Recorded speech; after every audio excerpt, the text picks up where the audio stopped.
Vous écoutez Radio Légumes et compagnie, le balado consacré à la culture et l'entretien des plantes comestibles.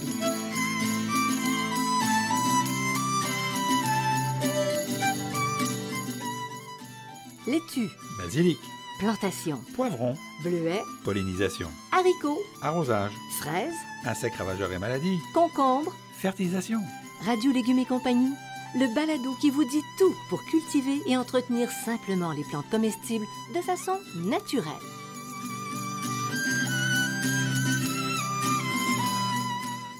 Cette émission vous est offerte par Garant, une entreprise québécoise qui depuis plus de 120 ans conçoit des outils pour le plus grand bonheur des jardiniers. Fabricant d'outils non motorisés et d'accessoires pour le jardinage, la qualité des produits Garant est une référence aussi bien pour les particuliers que pour les professionnels. Chez Garant, la devise est « Innovation et robustesse ». Résultat, Garant vous propose des outils pratiques à haute performance qui rendront votre jardinage plus facile et encore plus agréable.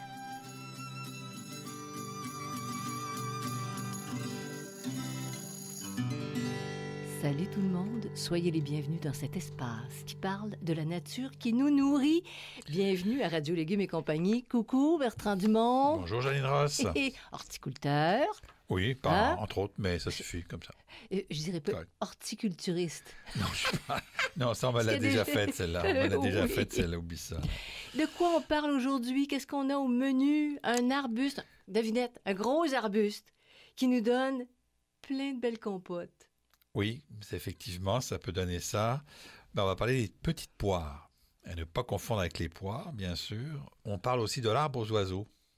Oh, et c'est vrai. C'est comme ça que ça se dit d'ailleurs en amérindien. Ah oui. Et donc, bref, on parle de la mélanchier, quoi. Yeah! Bon, alors à quoi ça ressemble?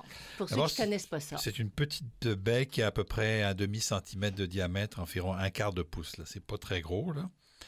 Les fruits vont être d'abord verts, puis après ça, ils vont tourner au rouge, puis au violet pourpre, plus ou moins foncé. Donc, ça va être il faut qu'il soit un petit presque noir, là. Et quand on les mange, ça laisse des traces dans la bouche. Donc, c'est très, très foncé comme couleur. Mais c'est tellement bon. C'est presque meilleur que des bleuets. Honnêtement, là... Alors ça, c'est sur la saveur, c'est tout un débat là-dessus. Alors vas-y pour le goût. Il y en a qui disent que ça goûte le bleuet et l'amande. Il y en a d'autres qui disent que ça goûte le bleuet et la pomme. Il y en a qui disent que ça goûte le bleuet, mais en plus sucré. Et il y en a d'autres... Mais en réalité, c'est sucré, juteux et c'est un goût assez spécial. Bon, alors, ça, c'est après avoir fait ton Vox Pop. C'est ça. Avec le Vox Pop, là, ça dépend beaucoup à qui on parle. Donc, il n'y a pas vraiment de problème.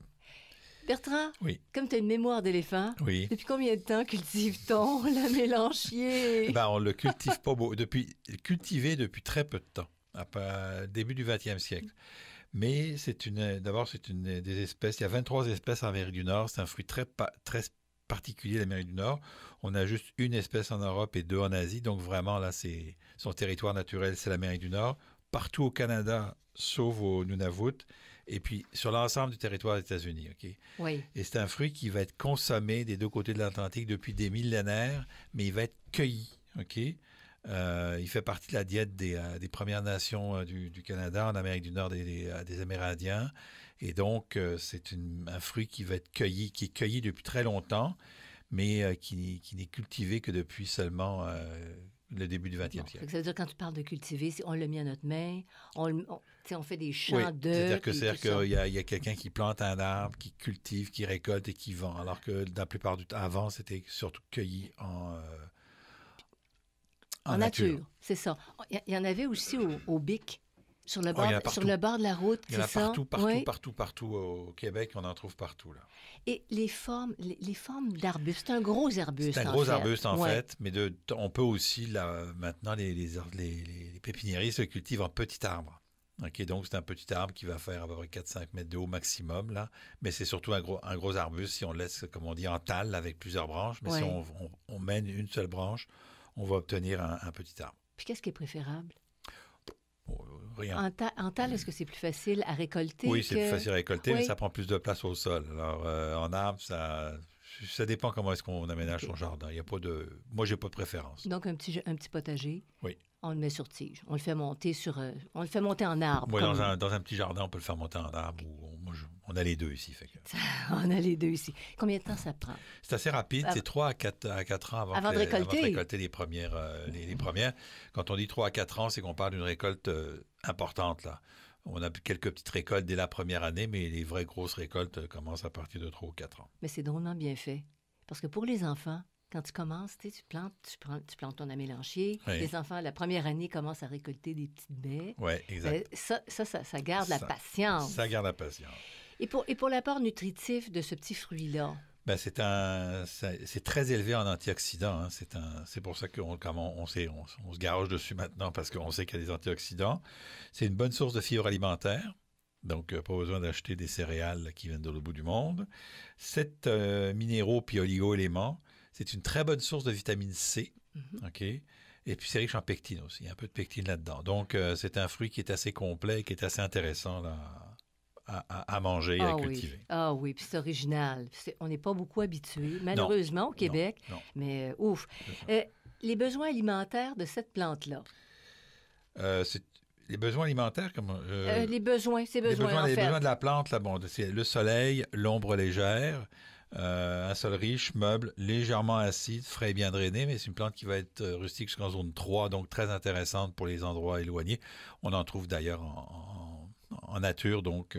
Gaspésie Côte-Nord aussi? Oui, partout, sauf le Nunavut. C'est dire comment ça va haut, là. C'est-à-dire que plus tu montes vers le nord, plus ils sont petits, par exemple. Ils restent plus petits. Dans le sud, ils sont plus gros. Mais ça ne veut pas dire qu'ils vont moins produire. Ils vont moins produire parce qu'il y a moins de surface, mais ils vont produire en masse là, quand on a. Et puis, est-ce que c'est facile à cultiver, finalement? Oui, c'est assez facile parce que c'est une plante auto-fertile. Vous n'avez pas besoin d'avoir 2 plants. Un seul plant suffit.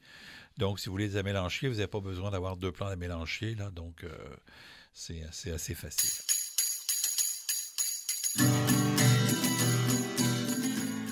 Vous écoutez Radio Légumes et compagnie, le balado consacré à la culture et l'entretien des plantes comestibles.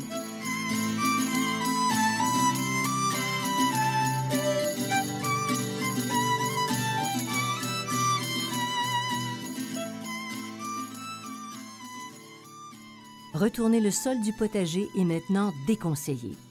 Les horticulteurs modernes préconisent plutôt un brassage en surface afin de préserver la fertilité du sol. Garant, une entreprise québécoise, chef de file des outils à main au Canada, a mis au point une griffe de jardinage adaptée à cette nouvelle technique.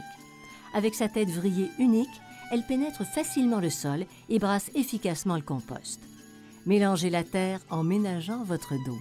C'est ce que vous promet Garant avec sa griffe de jardinage, en vente dans tous les bons centres horticoles.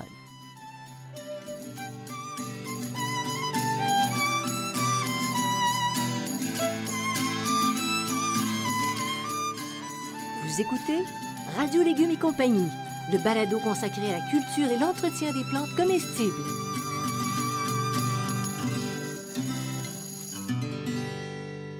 Bon, comment on met en terre un plant qu'on se procure, par exemple, dans une jardinerie? Dans une jardinerie. Bon, d'abord, il faut savoir que dans les jardineries, il y a des variétés. C'est pas les mêmes que ce qu'on retrouve en nature. Là, il y a des variétés. Les fruits sont en général un petit peu plus gros dans les variétés. Okay? Donc, c'est la plupart du temps des arbustes avec des fruits un petit peu plus gros qu'on retrouve dans les jardineries. On commence par faire un généreux apport de compost avant la plantation. Hein. On met beaucoup de compost, une plante qui aime quand même un sol assez riche. Donc dans ta fosse, oui, là où tu creuses? Oui, là où tu creuses. Et puis, on achète des pots, on met en terre des pots achetés. Okay? On achète ça en pot, on n'achète pas ça à racines nues. Ça se transplante difficilement, on va y revenir. Et puis, on plante comme n'importe quel arbuste, là, en gardant la terre qu'on a amendée, en mettant le collet au bon niveau. La seule chose qui est importante, c'est que la première année, il faut surveiller les arrosages. Et le sol autour de la plante ne doit pas sécher. Ça, c'est très, très important. Donc, c'est ton histoire de compte-gouttes, là. Juste un petit peu d'eau. Un petit peu d'eau, mais on peut aussi arroser normalement. Là, mais il faut s'assurer que la plante a besoin... C'est une transplantation qui est plus ou moins facile. OK. Un peu comme le cèdre. Hein? Les premières années, tu arroses plus. OK. Pour cultiver les amélanchiers avec... Peut-être, je vais revenir sur la plantation. Il y a peut-être... La reprise est souvent lente, OK? Notamment parce que les arbres et gros spécimens, la première année, on a l'impression qu'ils vont pas vite. La deuxième année aussi, puis souvent la troisième année, quand ils sont bien accrochés, ils repartent. Okay?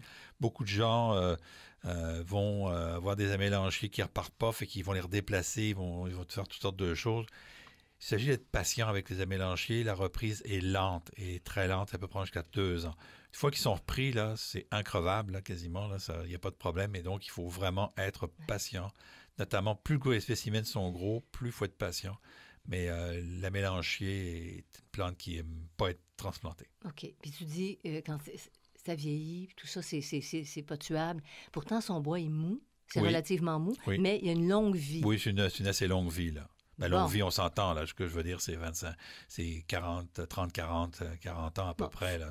Ça a bien de l'allure. Oui, ça a de l'allure. Bien de l'allure.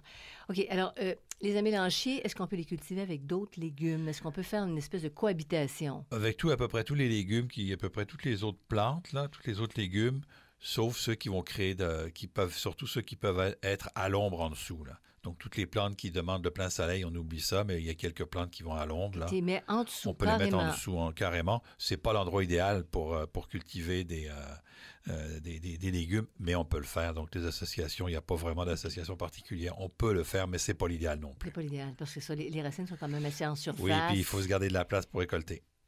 Et oui, autour de l'arbre, donc sortir les grandes échelles, c'est ça. La magirus. Ça dépend, si c'est des arbustes ou des arbres, là, mais il faut effectivement quand même pouvoir accéder en hauteur. Enfin, on va y reparler de la hauteur. Oui, OK, c'est bon. Maintenant, est-ce qu'on peut, sur un balcon, de cultiver en pot? Bon, c'est faisable, mais c'est compliqué parce que c'est assez difficile à cause de la grosseur de la plante. Là, il faudrait des très gros pots. Il faut des balcons qui puissent supporter des grandes quantités de terre. Je ne le conseille pas. Non. Okay, je ne le conseille pas. Là, c'est pas vraiment une plante qui est très adaptée à la culture en pot. OK. Il y a d'autres plantes qui le sont davantage. Comme pour les toitures qu'on verdit maintenant, c'est ça.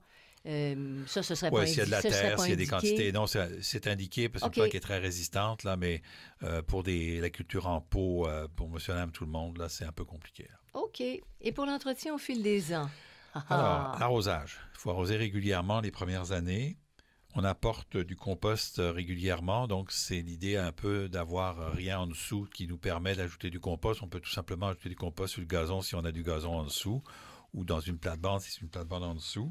Et puis on installe du paillis pour réduire les besoins en arrosage. Ça, c'est ça qu'on fait. Mm-hmm. Et puis la taille, c'est une taille qui est légère. C'est une taille de nettoyage. On se contente tout simplement d'enlever le bois mort. Oui. Il n'y a pas de taille sur la mélanchier. OK.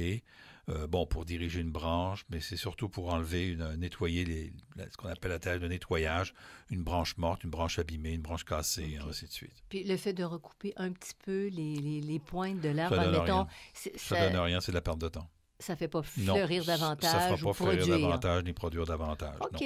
Non, pas du tout. OK. Et est-ce qu'il y a des menaces à notre récolte? Oh que oui. C'est un des gros problèmes des amélanchiers. On l'a appelé arbre aux oiseaux, pas pour rien. Les oiseaux raffolent des amélanches. Ils savent très bien qu'il y a de la vitamine C puis un paquet de bonnes affaires là-dedans. Non. Donc, il y a deux choses. Si on a un arbre, faut savoir partager la récolte. Okay? C'est ce qu'on fait ici. Quand ils sont dans la partie supérieure de l'arbre, on ne dit pas trop rien. Puis quand dans la partie inférieure, là, on discute. Okay? Donc, ça, c'est la première chose. Plus l'arbre est gros, plus c'est facile d'avoir de récolte parce que sur un petit arbre, ça va aller rapidement. Pour les arbustes, on peut utiliser un filet. Okay? Contre les oiseaux. Oui, on peut utiliser un filet. Mais Bertrand, il faut qu'on dise un secret public. Secret public. Non, un secret public. Qui va devenir public. Qu'est-ce qu'on voit? Des jaseurs des cèdres. Jaseurs des cèdres, oui. Cet arbre-là les attire, c'est incroyable. Oui. Donc, les jaseurs d'Amérique ou jaseurs des cèdres, ils viennent en couple et on a eu jusqu'à 4 couples. Alors, ça fait 8. Et je peux vous dire qu'à 8, là... Il dévalise l'arbre. Mais restez en ligne parce que je vais vous donner un petit truc à la fin du balado pour contrer nos petits amis oiseaux. Ah oui, pour contrer nos petits amis oiseaux. Une surprise tantôt, Bertrand? Bon, OK. Alors là, tu as parlé des oiseaux. Il y a les insectes ravageurs. Alors, on a des charançons de la pomme, le plocampe, les araignées rouges, les araignées jaunes, les pucerons. Mais en général, c'est pas un problème. Non. J'en ai jamais eu.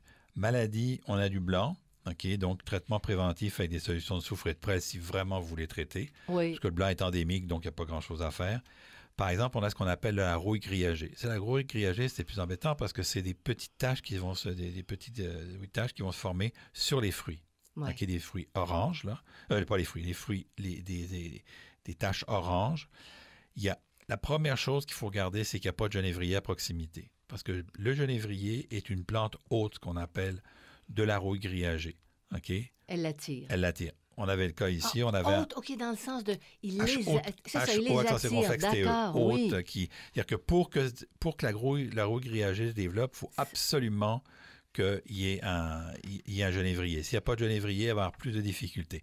C'est le cas qu'on avait ici. On avait un genévrier qui était bourré de rouille et qui allait sur la mélanchier qui n'était pas très loin. On l'a supprimé, puis ça a diminué aussi. Et ce fut une bataille épique. Oui. Le genévrier fut arraché, au profit totalement. des amélanges. Et on peut aussi utiliser une solution de souffle. Là. C'est aussi une possibilité. Et faites attention aussi, vous êtes dans l'endroit où il y a les chevreuils. Ils aiment bien brouter les tiges de la mélanchier. C'est assez sucré et donc ils peuvent vous ramasser vos tiges de la mélanchier. Ils ne vont jamais les détruire au complet, mais ils peuvent assez facilement brouter les tiges. Donc, parce que ça drageonne, hein? Ils repoussent les tiges. Donc, c'est ça qu'ils vont manger. Oui, puis le bout des tiges. Et le bout des tiges. Et s'ils sont... Ton mélangier est sur tige, là. Ils vont manger le bas des branches. Le bas des branches. OK. Vous écoutez Radio Légumes et compagnie, le balado consacré à la culture et l'entretien des plantes comestibles.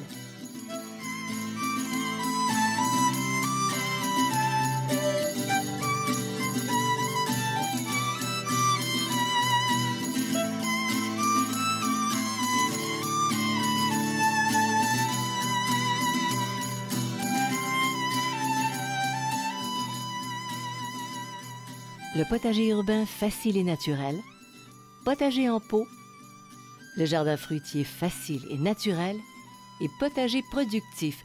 Retrouvez les livres de Bertrand Dumont en format papier en librairie et sous forme numérique sur le web.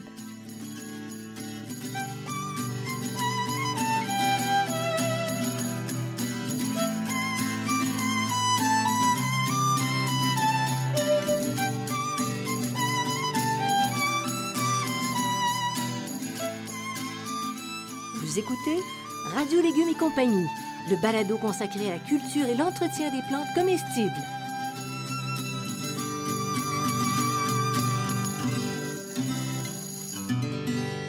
Alors, la récolte des amélanchiers, ça, c'est quelque chose qui demande de la patience, de la détermination. Oui.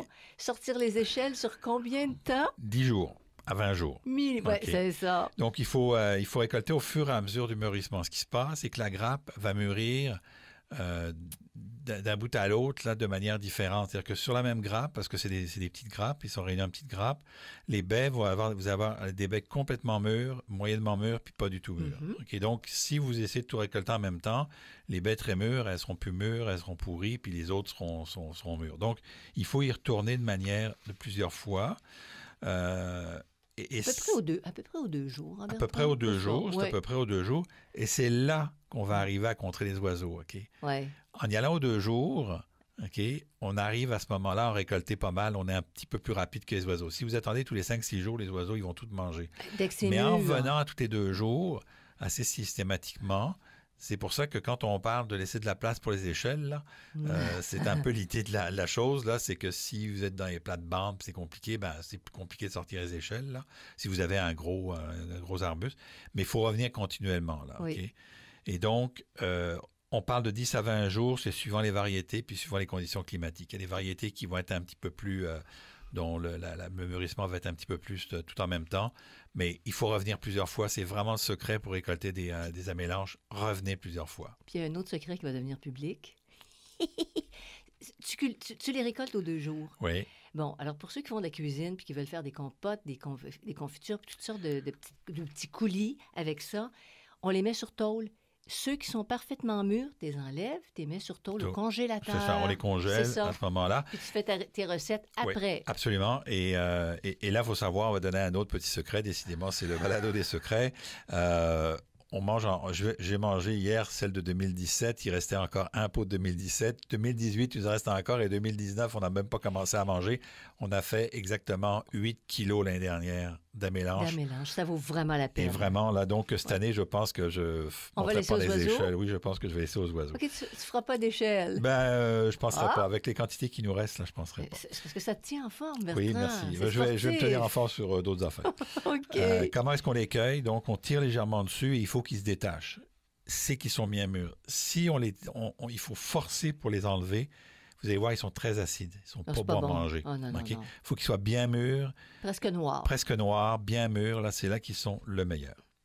Et de quelle façon on les mange? Je l'ai un petit peu Oui, dit tantôt, mais quand même. Mais quand même, bon, donc c'est rarement consommé frais. On les consomme rarement frais. Pourtant. Il faut vraiment qu'ils soient très, très, très, très mûrs. Là. Oui, mais il y a un petit noyau dedans. C'est ça, il y a un petit noyau dedans. Donc, ça peut être cuit ou séché, en coulis, en gelée, en compote, en confiture. Là, le truc de Janine, c'est que pour qu'il soit bon en confiture, en compote plutôt, parce qu'on fait juste des compotes ici, c'est d'enlever les pépins. On a fait ça cette année. Ouais. C'était formidable. C'est vrai que c'est meilleur, là, parce qu'il y a Oui. beaucoup de petits pépins. Donc, vous enlevez les pépins, vous passez ça quoi? Tu passes ça au chinois, c'est Oui, ça? Vous oui. passez ça à un chinois. Et donc, pas le COVID-19, là, le chinois, le vrai. Arrête, t'es méchant. Donc, non, c'est une petite farce, là. OK. Donc, l'ustensile de cuisine, et donc, vous faites un peu de chinoiserie et vous êtes bonne. On peut les ajouter dans la pâtisserie, ça peut se congeler, on l'a dit tout à l'heure, ça peut se congeler très facilement. Et puis, on peut aussi en faire du jus, des vins, et puis même certains font des liqueurs avec ça, des liqueurs alcoolisées. Ça doit être très bon. Il y a des liqueurs alcoolisées sur le marché. Donc, c'est un fruit qui est très, très intéressant. Alors, c'est ce qu'on fera peut-être cet été. On pourra peut-être faire de la liqueur au lieu de faire de la compote. Oh oui, on va sortir l'échelle. On va ressortir l'échelle. Alors, Bertrand, avant de dire d'autres secrets, puis de je sais pas quoi, c'est déjà terminé pour aujourd'hui. Alors, on invite tous ceux qui nous suivent à aller sur la page radiolégumes.com. Vous pouvez vous inscrire sur l'infolettre. Vous allez être au courant de toutes les parutions. Puis, il y a aussi la banque de balado, parce que ça commence à être pas mal imposant. Oui, vous pouvez la consulter. Là, ça veut dire on a presque 30 là, de fait. 30 de fait. Autant d'informations.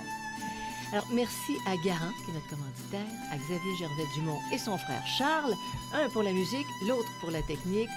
Au revoir tout le monde, portez-vous bien. Merci Bertrand pour tes informations. À bientôt, merci. Bye.